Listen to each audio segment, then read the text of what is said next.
पटना में किए आप लोग, क्या निष्कर्ष निकला ये जाने? आज पटना के विद्यापति भवन में बिहार मुख्य पार्षद महासंघ का कार्यकारिणी का बैठक हुआ।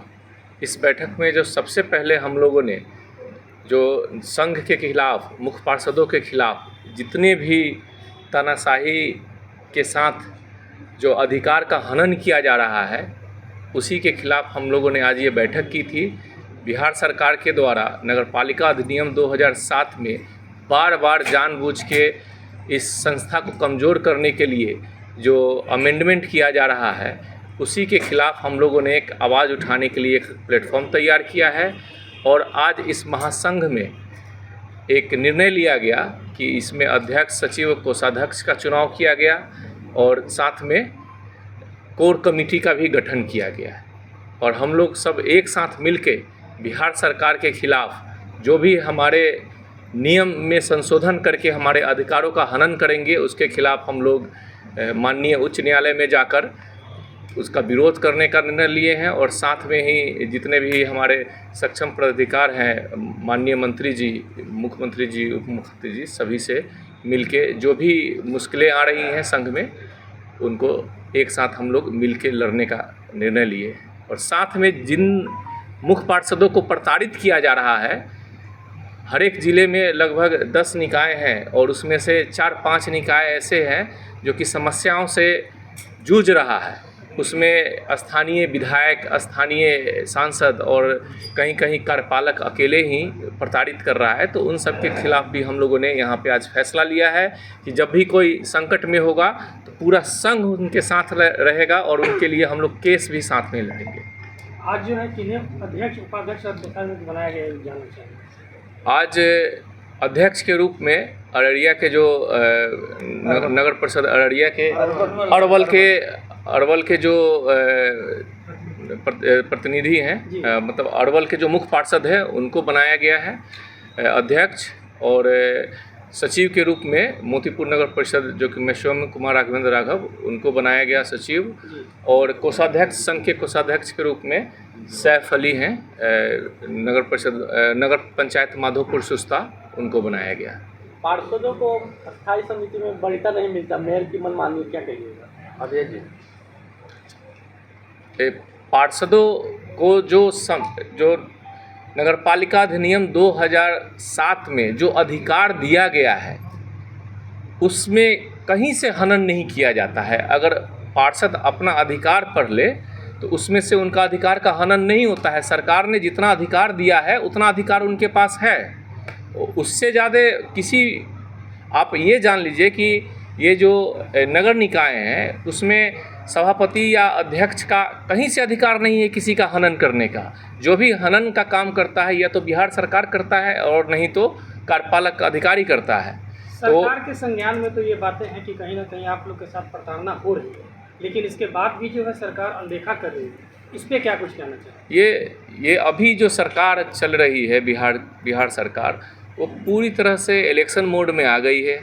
और इलेक्शन को देखते हुए जहाँ भी उनके विधायक को थोड़ा भी किसी भी मुख्य पार्षद से प्रॉब्लम है, उसको प्रताड़ित करने के लिए पूरी तरह से प्रशासन को छूट दे रखे हैं। यहाँ तक कि मुझे जानकारी है, जैसे मेरे ही ज़िले में 3-3, 4-4 जगह प्रॉब्लम चल रही है। न डीएम कुछ सुनने को तैयार है, न विभाग सुनने को तैयार है। मंत्री महोदय से कितनी बार मुलाकात हो चुकी है उन मुख्य पार्षदों की, लेकिन किसी की बात नहीं सुन रहे हैं। सभी को बोल रहे हैं कि सभी जो है हमारे पार्टी के जो लोग हैं, जो सत्तारूढ़ पार्टी के जो विधायक और सांसद हैं, उनकी ही बात सुनी जाए।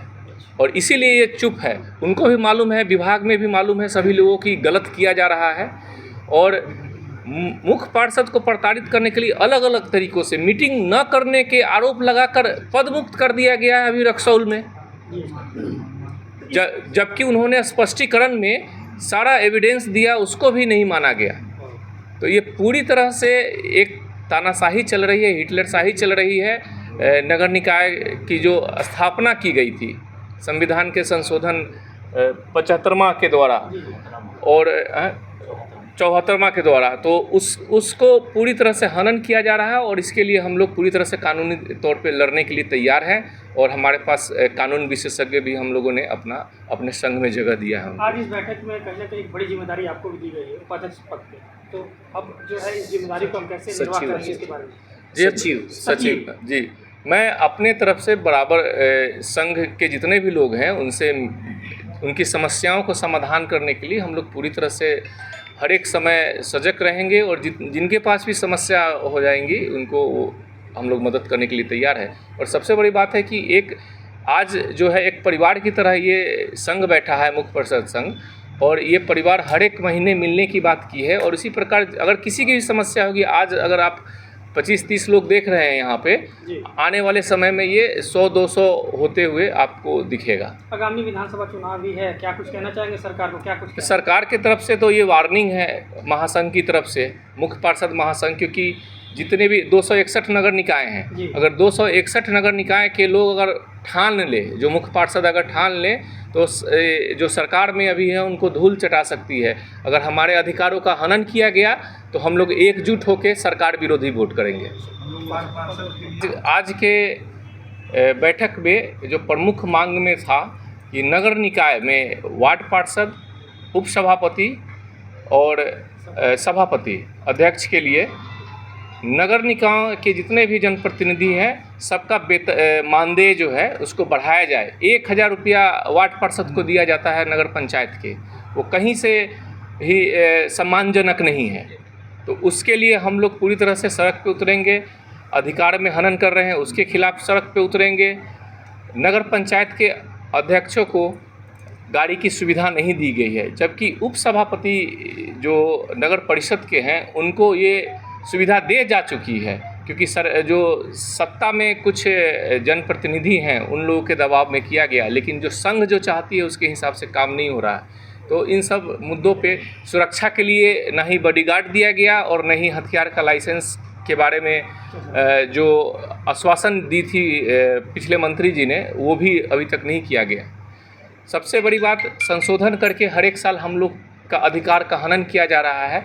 2024 के संशोधन का जो पूर्व मंत्री थे नितिन नवीन, उन्होंने हम लोगों से वादा किया था कि उसको वापस लिया जाएगा विधानसभा में, उस पर भी कोई अमल नहीं किया गया। उल्टा एक और 2025 में एक संशोधन करके सशक्त स्थायी समिति का नियंत्रण जो है उसको ख़त्म कर दिया गया।